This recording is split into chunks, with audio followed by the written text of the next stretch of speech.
Хүмүүс ихэвчлэн Бурхныг эцэг гэж дууддаг. Тиймд ийхүү залбир Тэнгэр дэх бидний Аава. Гэхдээ Есүсийн энэ сургаал нь зөвхөн эцэг бурхан байдаг гэсэн үг үү? Шууд утгаараа эцэг гэдэг нь хүүхэдтэй хүн гэсэн үг. Хүүхэдгүй бол эцэг гэж дуудагдахгүй. Тэгвэл Бурхныг эцэг гэж Есүс зааж өгсөн нь юуг илтгэж байна вэ?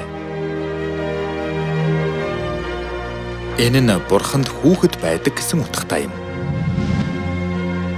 Би та нарыг хүлээн авч, би та нарын эцэг болж, та нар миний хөвгүүд охид болно гэж төгс хүчит эзэн айлддаг гэжээ. Бид бол Бурхны хүүхэд. Өөрөөр хэлбэл Бурхны хөвгүүд охид юм. Тэгвэл эцэг ганцаараа хүүхэд төрүүлж чадах уу? Хэрвээ хүүхэд байгаа бол түүний аав төдийгүй ээж нь ч байх ёстой. Ээж байх тохиолдолд аав гэдэг нэр бий болно.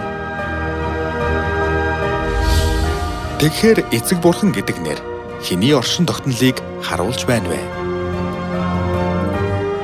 Эх бурхан. Тийм ч учраас Библи бидний Тэнгэр их байдгийг гэрчилдэг. Харин дээр оршигч Ерүсалим нь эрх чөлөөтэй. Тэр бол бидний эх юм. Энэ нь Тэнгэрт эцэг бурхан төдийгүй эх бурхан ч мөн байдаг гэсэн үг юм.